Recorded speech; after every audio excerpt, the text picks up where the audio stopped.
Let's have a look at the Keeper of the Flame frequently asked questions, and we're also going to be checking out Ziggy's and early hands-on Keepers of Flame, Path of Exile 3.27, one's Graft's skills and Genesis tree video he just posted about 9 hours ago. I'm gonna link this video to you guys in the chat, and we're gonna check out the frequently asked questions before we dive into the video. But let's check it out.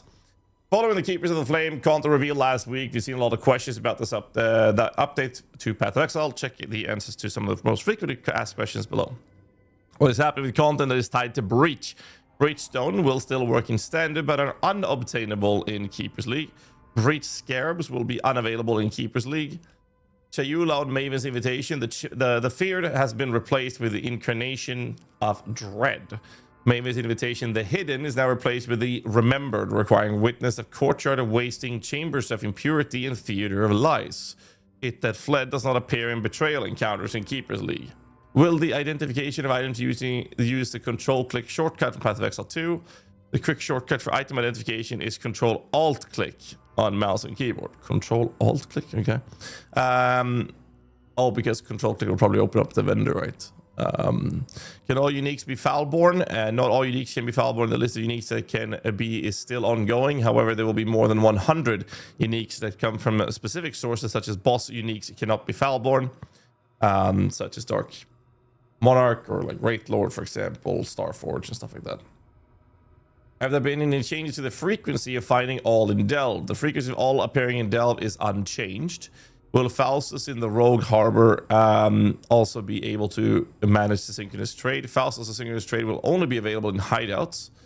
Will we be able to change our bloodline ascendancy, and how? Yes, you can respec your current bloodline ascendancy with another for free after defeating a relevant boss. Otherwise, you can use Orb of Regret or Gold to respec those points like normal ascendancy points, 5 refund points each. Can multiple party members all get the same bloodline ascendancy from the same boss? Yes, assuming they are in the fight when the boss is killed. So this means that service runs and people like that will be carrying other people's bosses to get the bloodline ascendancy. That's going to happen. Will Windburst support work with movements from things like Flame Dash or Flicker Strike? Yes, it counts movement and travel skills as well as regular movement. Will Graft skill scale off of my damage, and am I able to die from my Graft skills reflected damage?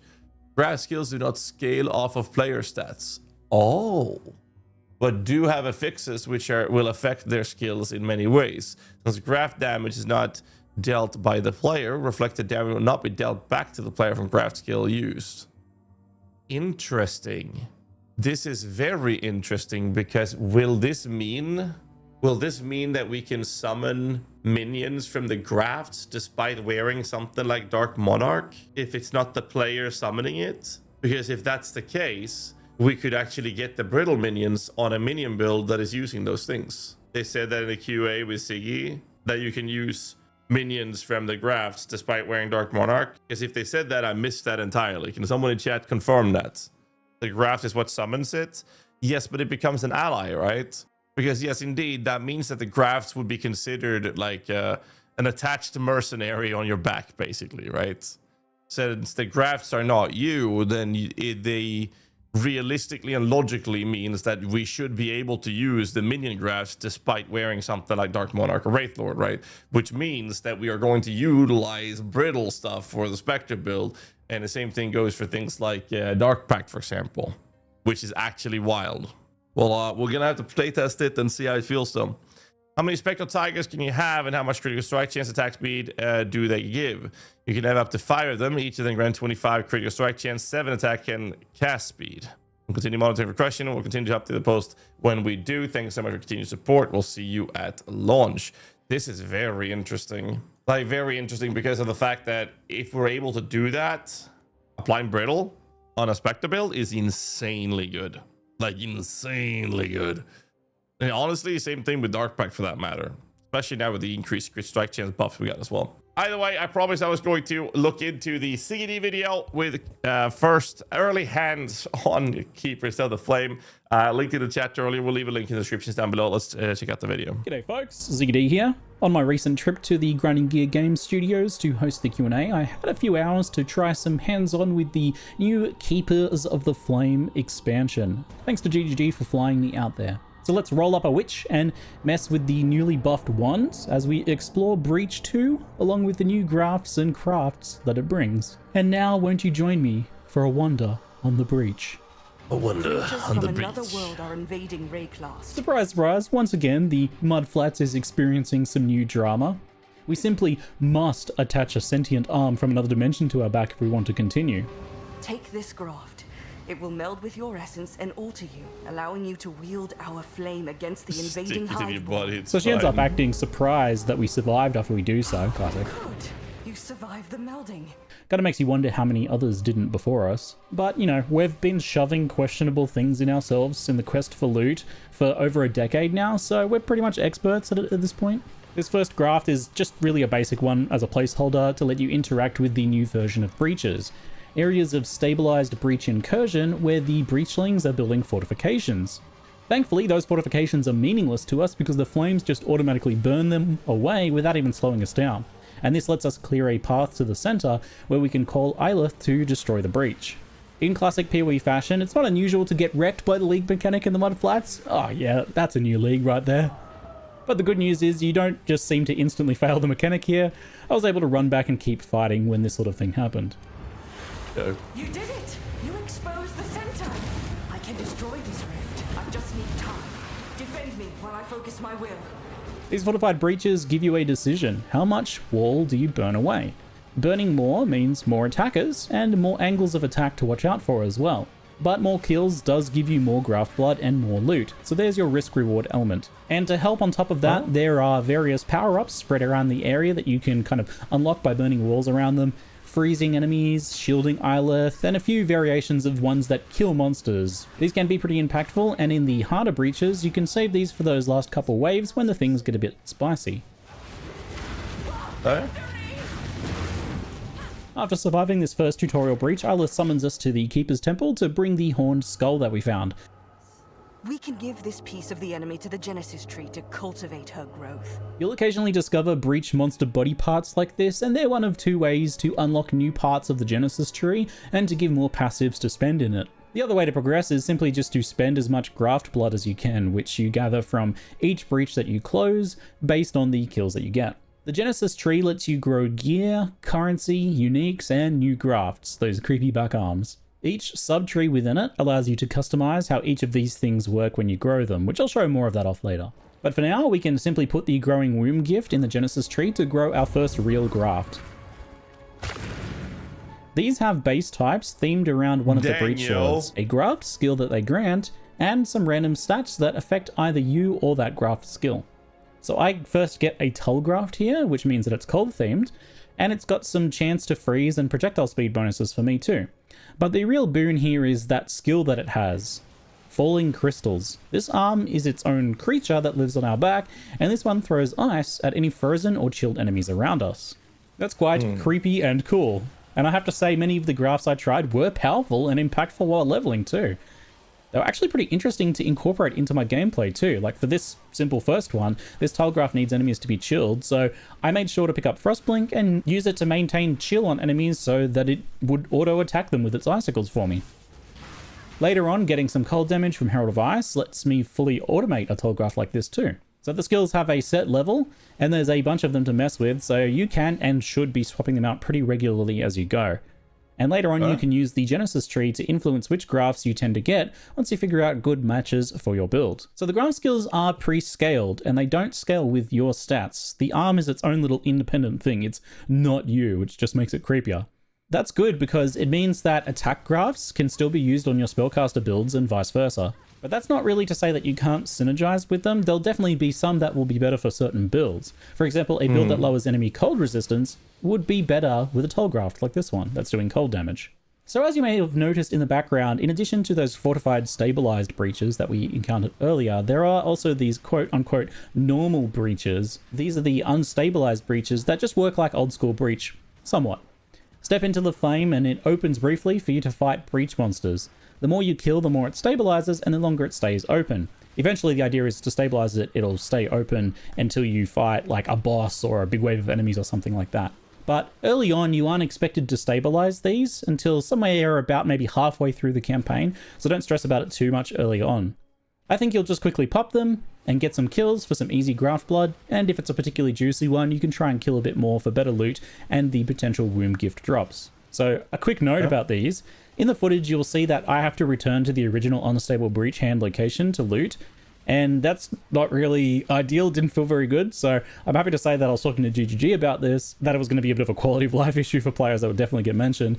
And while making this video, loot will spiral out from the player at the end. Note some limits the distance from breach to prevent a few issues with loot spawning must be within a reasonable distance of the breach. so they just confirmed that that's changing to drop on the player instead when the breach finishes, similar to how Delirium works. You love to see that it, would be good. that preemptive quality of life buff. Good stuff. So it's 50-50 as to whether you get one of these quick unstable breaches or one of the more fortified stabilized ones in each zone. And very early on, the majority of your loot and progression in your Genesis tree does come from the fortified ones. The regular breaches picked up a lot in Act 3 and onwards, but the main thing is that the unstable breaches are just really quick to do. You just step on them, kill some monsters, and run and scoop up a little bit of free graft blood and maybe some loot if it was a juicier one. Okay.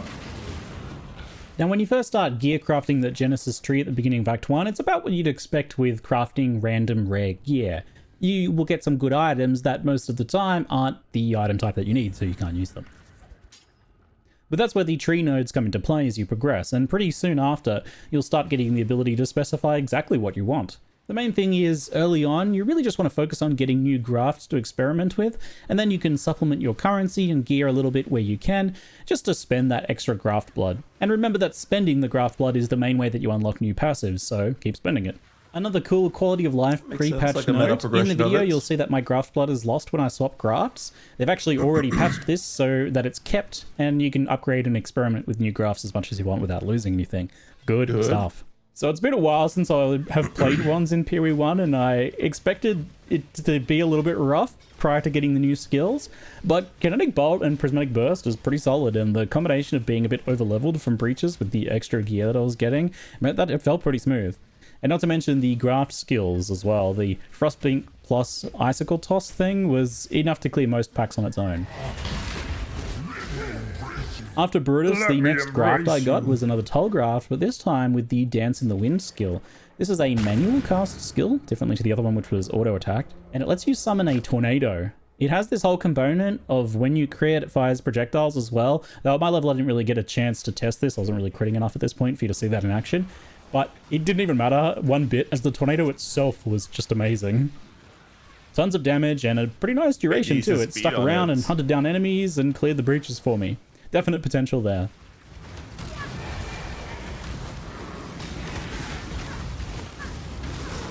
It's almost a shame then, but I actually found another great graft to try, so I didn't actually get to play with the tornado for too long, because I picked up a Flamecaller Zoff graft. This creates 3 pillars of fire in a line that deals a hefty amount of damage and applies covered in ash to enemies, which increases fire damage taken. This graft was consistently great when I had it a few different times. Good damage, it fills out that coverage area in front of you quite nicely to fill up any gaps. It's a really nice single target boost on larger bosses too, it seems to be multi-hitting. And it just looks super satisfying as well. So once I got to Mervel's Cavern, I finally got a chance to try one of the new wand skills, Kinetic Rain, and I am in love. It calls down a set of very pretty arcing projectiles that auto-target enemies in a large area, and then it leaves behind these anomalies that detonate when enemies touch them. It's very satisfying and very strong. Now, obviously, from Breach, I'm like consistently over-leveled and over-geared, so it even looks better than it should, but it's definitely a very strong skill when I was messing around with it. So I should mention that it has actually been changed a bit from this footage already, unsurprisingly, I think. It'll have lower initial hit damage, with more of the damage being in the anomalies it leaves behind. So it might not be quite this powerful, but what you're going to see in this gameplay is a little bit disgusting, so fair enough. Anyway, I know what I'm league starting. It's such a satisfying skill.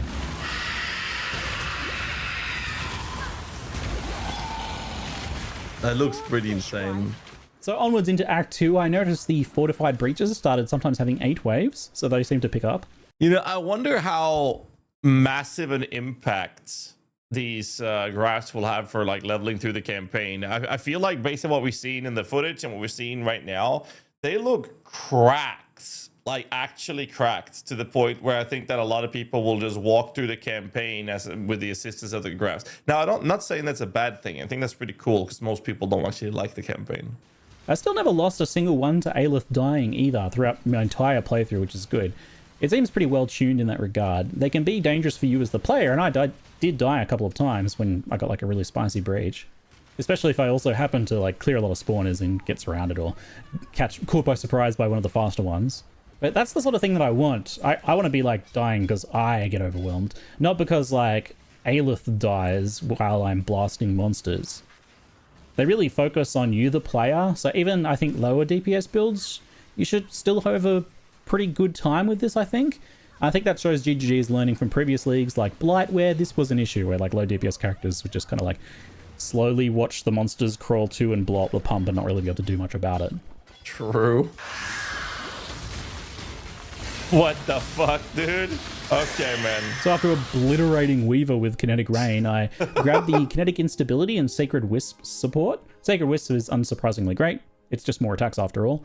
And Kinetic Instability is good for boosting clear, but it doesn't seem to have any usefulness against bosses. It basically summons orbs on kill that can detonate on any other enemies that are still alive in the area. So I foresee this support being used for things like breach farming and other dense, clear, focused content only. Throughout the rest of this run, I swap wand skills pretty often and mess with supports and things like that, just so I can see how wands are feeling overall. And not just the new skill. I didn't want to be like, oh, the new skills, obviously, I'm, you know, a bit overpowered. I have to say that I was pretty happy with everything I tried as well. A nice help is those new kinetic ones that come up every so often, maybe like every 12-ish levels or something like that. There's certain breakpoints where these things rotate around. These new ones can only roll attack mods, and that's just a big help. Chucking a flat damage essence on them usually resulted in something quite usable, and gearing overall while leveling was quite smooth with the extra juice from Keepers of the Flame too. There were quite a few grafts I didn't try. For example, things like the Grey Wind Howls, which removes elements on you to boost your damage. That one, for example, seems like it could be absolutely cracked at endgame, when you can do things like apply elements to yourself after all. But obviously just less useful while leveling and not really something I could test while leveling, so I didn't really bother giving those a go. There was some, for example, that gave buffs at low life, which, you know, aren't really that good while leveling if you're not playing some sort of forced low life build. But if you're like a Petrified Blood build or something, then that's great.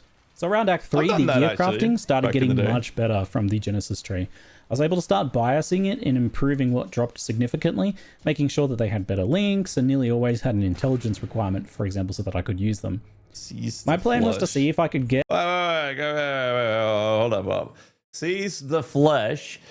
When you war cry, the grab will cause a spire of bone to erupt from the earth around you. When you use an exerted attack, these spires will explode to deal damage in an area around them, inflicting bleeding and impaling enemies. Okay. See if I could get an SSF 5 link using the Genesis tree system by Act 4-ish, so we'll return to check on that plan soon and see how it goes. Early Act 3 I got... Wait, what did he just say? SSF 5 link using the Genesis tree system. Genesis tree. I was able to start biasing it and improving what dropped significantly, making sure that they had better links and nearly always had an intelligence requirement, for example, so that I could use them.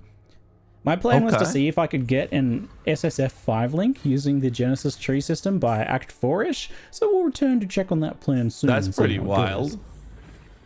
Early Act 3 I got my first rare graft as well, an Icicle Tull graft. These can have up to 4 modifiers, and the 2 prefixes will always have 1 power mod for you and 1 economic mod, so those are things like graft blood gained or capacity, or increased chance to find certain breach-related drops. And then the 2 suffixes can be power mods for the graft itself. In this case, I got 1 modifier here that was 50% increased damage for the Falling Crystals skill, and that's a pretty big deal when you think about it, because that's just straight up 1.5 times damage. Since they don't have any other sources of scaling, they don't work with your scaling, so that's just 50% more, right? That makes this one quite chunky. It's good to see that those modifiers are going to potentially be quite impactful if they're cooldown or just a ton of damage, for example. Partway through Act 3, I started getting these Ancient Womb gifts as well. These ones give you uniques, as well as I unlocked that section of the tree so that I could start using them. These ended up printing some pretty decent leveling uniques as I went, and I didn't have any of the additional nodes to actually make them better as well that you'll get later on. But what I got was great. The Ondar's class was pretty good get for wonder leveling especially. It's a nice attack speed and extra damage. And it's I tested Power Siphon out for a bit, and it's solid. It's, you know, obviously not as good single target as some of the other skill options, which is not unusual for that skill, but it has that quality of life of the auto-targeting around you. And soon after that, I remembered the new Wall of Force skill, and I decided to test good old Kinetic Blast. So the oldies among us may remember when you could wallbang Kinetic Blast off Frost Wall for infinite single target damage back in the day. Well, they brought that mechanic back in a much more controlled and reasonable fashion. Wall of Force permits you to shoot it to trigger Kinetic Blast explosions on top of bosses, just like we did back in the day, but the wall is much more reasonable. You can only have one of them out, they have a longer cooldown, it can only take a certain number of shots before breaking. So it's much more balanced, but it's still a really powerful tool for bossing on Kinetic Blast to smooth out that single target if the boss is not near a wall, for example. Jesus Christ. A bit after this, I get another fun new Graft skill too, the Battering Ulgraft's Return to Dust skill. This summons a bunch of breach hands to slam a boss for physical damage with improved stun. So the one that I got on my witch there was actually from a really old womb gift that was quite underleveled for these zones, so the damage wasn't very relevant. But I did get a chance the next day to test a more appropriately leveled one on a warrior that I was running through. It's maybe not as OP as some of the other ones. It only targets rares and bosses, but it's kind of one of my favorites just for being hilarious. And when it does high roll and you're, intimidating a boss, for example, so they take increased damage from it, it can chunk pretty satisfyingly. Okay. It doesn't... Okay, I mean, it looks pretty dope, but Before if I it's jump only back for to the rares and Wanda, I whatnot, I'm also not sure found how an popular it will Graft be. on this warrior that summons lightning boys to explode on enemies and lay shocked ground, which you can see against Val here. I'm sure that'll get some use. Anyway, back to the main story. So wandering on my made-up-on-the-fly build was only getting spicier as I progressed, and after popping Calm, I finally get a chance to test my 5-link theory now that I'm high enough level. And sure enough, the Genesis tree does what it says. It does not disappoint. It lets you strongly influence what gear it creates. Bro. By investing in nodes... That means that like 5 and 6 links should be pretty fucking cheap. Like early in the league, if we're able to generate them with the Genesis tree, that means like as you progress through the leveling. I mean, we can take a quick gander over at the Dark Pack build for low budget that I have right here. Like we have a generic like body armor. Normally what we do is we buy corrupted 6-link pieces on most of our low budget builds because day one they go for like 50-60 chaos. But just as you pass the 24-hour mark, normally corrupted 6-links goes down in price quite drastically, but if you have league mechanics like this that is going to dish out things like 5 and 6 links in this capacity, the odds are that those things will go down in price because the supply on the market will be so much higher. This is a really good thing for early leveling through the campaign for body players. armor and lucky sockets and links, I was able to start printing 5 links. Like Printing really 5 links. 5 links. Whoa! So the provisioning tree for gear. Bruh! Go back to that one. So you got a double res, decent energy shield, 98 life piece, 5-link from level 28. This league is going to be pretty dope, man. I'm actually super excited for this. This is going to be crazy. Tree for gear allows you to quickly influence the attribute requirements heavily and also specify slot type. For example, making body armor a really good choice for pushing for linked gear. And then there's also this minor node and major node that give you extra rerolls on sockets and links for a total of 160 rerolls. And that is well over the expected number to get a 5-link on an item. Yeah. So with my tree, I just quickly rushed for intelligence, body armor, and sockets. It's just simple and powerful with a ton of customization, this tree. You can do this, or you can focus on getting jewels, you can focus on specific weapon types or quivers with specific modifiers. There's a lot of potential here. Like late game, there's going to be some really interesting potential with the ability to improve modifier tiers significantly, restrict unwanted modifiers from rolling, as well as trimming the lowest tier modifier from an item to give good potential crafting bases too. So it's a solid self-found dream for sure, but I'm sure there'll be interesting trade applications too. But leveling, really nice. You can just get those 5 links cranking. I'm not going to show much else of the tree. There's a lot more here to discover, obviously. I just wanted to give you an idea of what GG is doing with this. I think it's probably one of the more clever reward/crafting systems that they've done. So not long after that, I got the chance to take Kinetic Blast and Kinetic Rain into Malachi, and the results go as you'd expect. Pretty well. I decided not to push much further than this on the character, as, again, I don't really want to show and spoil everything with these previews, just give you an insight into how the systems work, and some first impressions on the new content. Yeah, just to whet that appetite a little bit more before release. GGG set out here to carefully take a beloved and simple league, Breach, with its kill monster encircle gameplay, and they tried to preserve that while expanding its appeal to more people with less clear speed challenge focused design, like for example the fortified breaches, right? Like obviously you don't want to get overwhelmed by them, but there's no sort of like, oh, you know, I don't kill and move fast enough, so I'm not like pushing the breach out as much. That gameplay still exists with the basic breaches to an extent, but they've expanded this content out to more builds, I think. On first impressions, this seems to work really well too. I definitely quite liked the hives, the fortified breaches. But what really impressed me overall, I think, was the graft skills actually being quite fun. Them being interesting and impactful in the campaign was just like such a good surprise. I don't think they'll be quite as meta warping as the mercenaries were. They were definitely pretty huge, but they are a fun design, and I hope they can scale well into endgame too, as I'm pretty excited by the potential to use 2 of them at once. I was also pretty impressed by the Genesis tree as a reward and crafting system. There's some real potential here. I touched on this in the Q&A live stream, but I think that the tree is a brilliant way to break something like crafting down that's just so naturally complicated and hard to understand kind of all the steps that go into it. This is just like such a good way of communicating a concept like that.